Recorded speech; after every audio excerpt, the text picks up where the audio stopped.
How's it going, everyone? Blue Knight here, and welcome back to our second episode of the Q&A Roundtable, where I attempt to answer any questions that you may have for me, which, in this case, you guys do. Otherwise, we wouldn't be doing this episode right now. But unlike the previous episode, this one will be much shorter, due to receiving less questions than last time. Now, before we officially begin today's episode, I just want to take a moment to apologize for delaying this episode twice. But that was because a lot of things were happening within that time frame, and that really made working on this episode very, very difficult. That said, it's also become very hard to figure out exactly what day these Q&A episodes would release on. So until things calm down a bit, these are going to be random video drops. Anyways, let's just go ahead and get to today's first question, which comes from Stage Builder, saying, do you have interest in reviewing games? Absolutely, it's definitely something that I've really wanted to do for quite some time, especially after watching a lot of videos from AntDude, where that's basically what every episode is a review for a specific game.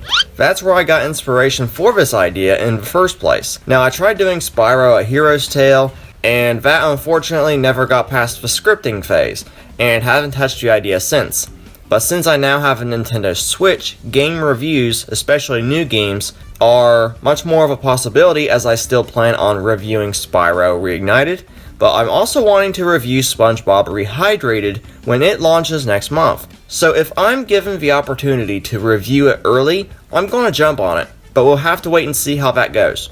Today's second question comes from Jonah Appenheim. Are you going to cover any important Sonic movie news? Well, here's the thing. Now, while I did cover a good bit about the Sonic movie in the months leading up to the film's premiere, and still would like to continue covering any and all updates for the sequel as they happen, but unfortunately, news has kind of been slow concerning a sequel, and also the fact that Paramount is just now copywriting a lot of my Sonic movie videos, which I'm still very confused by, since Paramount was apparently just fine with them before the film premiered in theaters.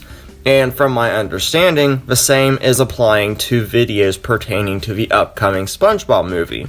But now that Sonic is out on home media, it's like it's been happening more and more. I mean, for all I know, they could have been worried that every single Sonic YouTuber would be using this against them.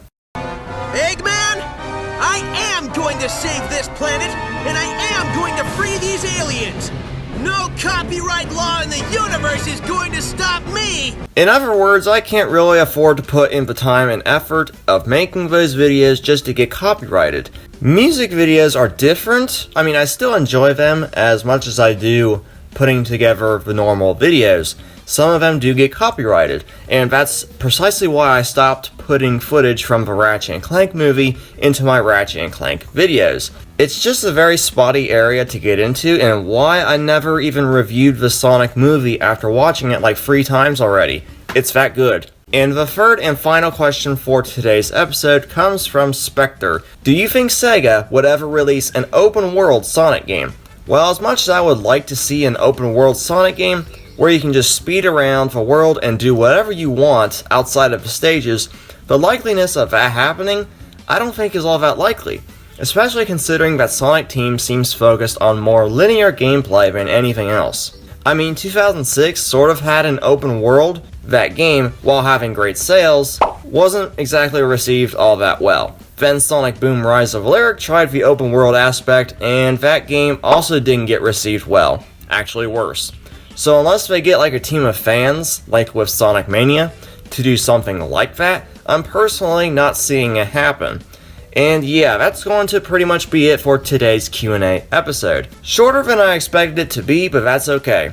Hopefully we'll have some more questions for a longer episode next week, which if you guys would like for me to answer any questions that you might have, just make sure it's not personal, then please leave it all down in the comment section below, and I'll see what I can do for the next episode. Anyways guys, thank you all so much for tuning in, and I hope that you can tune in to the next Q&A episode, as well as all the other upcoming content on the channel, like news, rumors, discussions, amongst other things. Thank you all so much for supporting the channel, and once again, I've been Blue Knight, and I'll see you guys back here next time. Goodbye!